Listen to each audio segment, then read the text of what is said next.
Vamos receber aqui hoje o doutor Gino Pigato Filho, urologista. Muito obrigada, doutor, pela tua presença. Obrigado, uma honra estar aqui com vocês. Olha, a gente sabe, né, as pesquisas dizem aí que os homens, eles vão no médico, mas 50%, 60%, muito mais, influenciados pela esposa, geralmente. Ou pela mãe, ou pela filha. Alguma mulher que vai ficar no pé deles para eles irem no médico. Isso. E muitos, mais de 70%, que só vão no médico quando o bicho pega. É verdade isso mesmo, doutor? Não, é completamente verdade. Então, o homem ele tem que sempre estar sendo estimulado constantemente a procurar o serviço de saúde, né?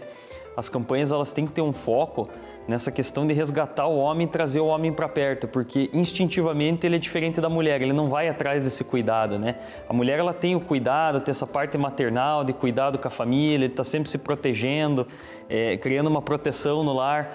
O homem não, o homem se você não for atrás, não pega no pé, não corre atrás, muitas vezes eles abandonam essa questão, né, da saúde e acabam tendo várias consequências aí graves no mundo. Não é à toa que os homens vivem estatisticamente, né, vários anos a menos do que as mulheres, né? Inclusive os homens solteiros, né, você estava me dizendo, já li também alguns estudos sobre isso, que os homens solteiros eles vivem menos do que os homens casados. Exatamente. E por que seria isso, doutor? Olha, com certeza a mulher lá, se o homem ele tem uma esposa, ou se ele tem às vezes uma filha na ausência de uma esposa, uma mulher próxima, ela fica insistindo frequentemente, olha, vamos tomar cuidado aí com essa saúde, com essa dieta, com essa alimentação, vamos no médico, vamos fazer um exame, né? Vamos levar a sério.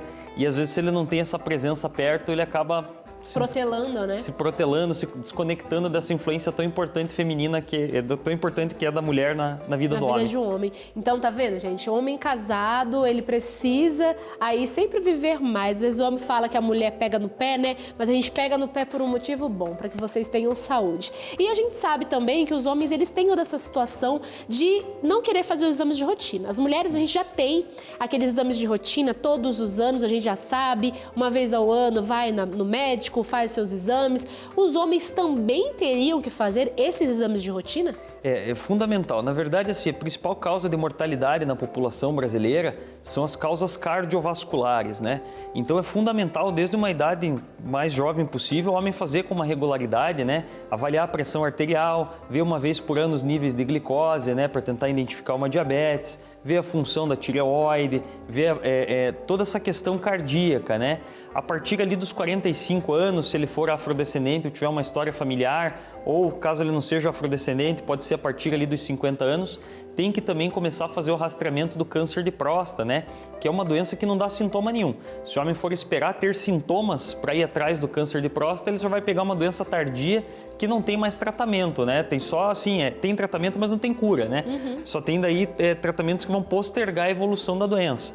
E também é interessante ali, a partir dos 45 anos, o homem também fazer a colonoscopia, né? 45 anos, fazer com uma regularidade a colonoscopia também na prevenção do carcinoma coloretal. Mas, sem dúvida, o foco principal do homem deve ser na questão cardiovascular, que é de longe a causa aí que mais mata a população global e principalmente a masculina, né? Exatamente, eles têm uma incidência maior, né? E a gente precisa cuidar. E, às vezes, o que não fazendo nos exames de rotina, quando eles chegam lá, a situação já não tem muito o que fazer, né, doutor? Como o senhor mesmo já falou. Então, eles protelam muito e deixam de fazer com que isso seja algo que pode ter uma saúde mais prolongada. Os homens, eles tendem a viver menos porque se cuidam menos. E eu acho que é interessante notar que hoje em dia nós temos um ponto de vista muito diferente do que se tinha 30, 40 anos atrás na medicina. Antigamente nós tínhamos uma medicina muito paternalista, né? Então o paciente chegava para o médico e o médico simplesmente dizia, ó, você tem que fazer isso, isso e isso, e acabou, né? Hoje em dia não, né? A gente está lá para orientar, para guiar o paciente, mas as decisões do que vai ser feito, como vai ser feito, é uma autonomia do paciente, é o paciente que vai decidir isso, né? Então o paciente ele tem que vir conversar e saber que se ele não quiser fazer algum exame, se ele não gostar de alguma alternativa, ele não é obrigado a fazer. Sim. Não é porque ele foi no médico que invariavelmente ele vai ser forçado a ir para uma região. E também tem uma noção muito errada que existe na mentalidade de muitos homens, que se ele não investigar uma doença e não achar a doença, ele acha que aquela doença nunca vai dar problema para ele. E não é, na verdade é exatamente o contrário, né? O objetivo de você achar uma doença bem precoce lá no comecinho é você tratá-la com facilidade, de maneira minimamente invasiva, com o mínimo de repercussão, o mínimo de trauma, de maneira que ele volte o quanto antes para as atividades rotineiras e possa ter aí uma longa expectativa de vida sem problema nenhum, né? Exatamente, é o que a gente espera, né? E o senhor falou sobre carcinoma retal, falou sobre situações cardiovasculares, também falou sobre a próstata. Tem mais algumas doenças que os homens eles têm que se atentar mais, estar sempre procurando especialistas ali para poder fazer rastreamento? Então, é interessante o homem se autoexaminar, tá? Isso com uma regularidade, né? Então, a gente preconiza que os jovens, principalmente, uma vez por mês lá no banho, examine a questão dos testículos, né? Do pênis para ver a região, se estão conseguindo fazer a higiene adequada, né? Se não tem nenhum nódulo diferente, se não apareceu nada diferente. Se o homem ele nunca se examina, quando aparecer algo diferente ele não vai saber se identificar. Então é importante o autoconhecimento, né? De tempos em tempos o homem ir lá no banho, se examinar, se olhar e no mínimo sinal de qualquer coisa diferente, procurar um urologista para avaliação. Também é interessante de tempos em tempos ele vir para um aconselhamento, né? Saber o que é normal, o que não é, né? Até questões sexuais, né? São muito importantes nessa questão. Hoje em dia com a mídia a gente vê que muitos homens eles criam expectativas fora da realidade sobre genitália, sobre essas coisas. E isso traz muito sofrimento para muitos homens, porque eles acham que a realidade é uma coisa que não é, é uma coisa desconectada do que realmente é, sabe?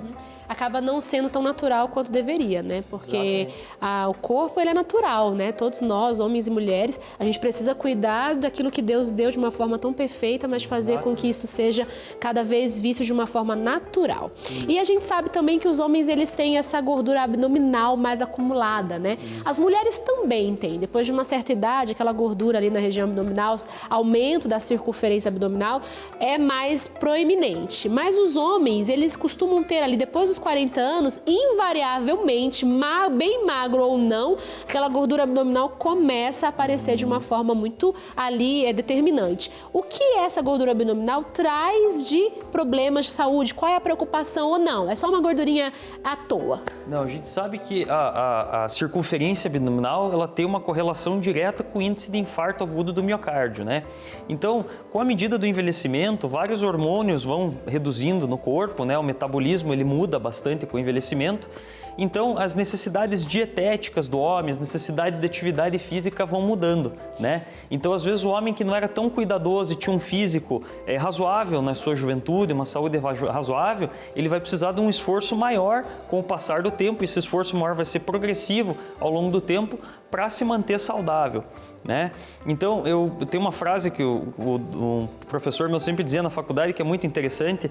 O Dr. Fraga, ele falava que você tem que construir hoje o idoso que você vai ser amanhã. Exatamente. Então, esse homem dos 40 anos, eles têm que começar a se construir agora o homem que ele vai ser lá nos 50, nos 60, né? Exatamente. A força muscular, né, doutor? Tudo isso, ela vem de um bom preparo. Se você quer chegar lá nos 70, 80 anos bem, sem estar assim caquéticozinho, né? Você está precisando de ajuda de todo mundo, é muito determinante que ali, a partir dos 30, 40 anos, você já comece a ajudar a sua musculatura e as articulações e tudo mais, para que você possa ter uma saúde e se manter bem na velhice. Exatamente. Uma coisa que os homens têm que levar em consideração, que acontece com uma certa frequência, é a disfunção androgênica do envelhecimento masculino. O que é essa palavrona, né?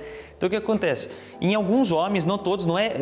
As pessoas fazem um análogo, né? Como se fosse uma andropausa e a menopausa, né? A menopausa é um evento regular que acontece em todas as mulheres. Uma vai acontecer antes, outras depois.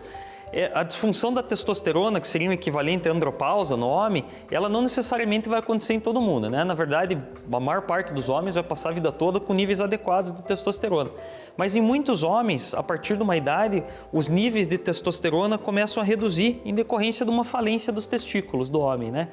E essa falta de testosterona vai causando uma série de sintomas no homem, né? Como alterações musculares, ganho de peso, desânimo, né? Alterações de sono.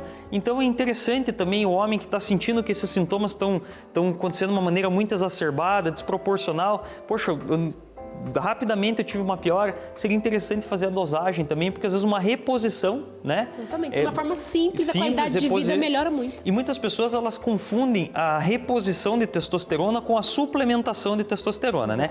Reposição de testosterona, a gente sabe que é uma coisa completamente saudável, que é simplesmente você trazer a testosterona para os níveis normais daquela pessoa, né? A gente sabe que isso até protege o coração. Antigamente se tinha medo que você repor testosterona no homem e aumentar o índice de infarto, de complicações. Não, a gente sabe que protege. Os homens que têm a testosterona em nível normal, eles vão ter menos AVC, menos infarto.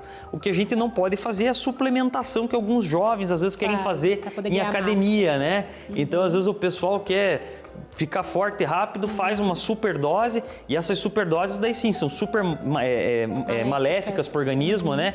Pode fazer uma disfunção testicular, induzir infertilidade, pode causar complicações cardiovasculares, hepáticas, né? Mas a reposição a níveis orgânicos, ela é saudável e pode melhorar muito a qualidade dos homens que estão afetados por essa disfunção aí, que é a disfunção androgênica do envelhecimento. Exatamente. Doutor, muito obrigada pela tua presença aqui. Tenho certeza que foi muito esclarecedora aí para os homens. E a nossa mensagem que a gente quer deixar para vocês é: façam os seus exames de rotina. Mulheres e homens, todos aí façam os seus exames de rotina. Doutor Gino Pigato Filho, muito obrigada mais uma vez. E vocês aí em casa, fiquem no pé aí. Você, mulher, pega no pé mesmo do marido, eu pego no pé do meu marido para ele fazer os exames. Não, às vezes é difícil, mas a gente consegue. Com perseverança e persistência, a gente consegue carregar eles para um laboratório e fazer os seus exames de rotina.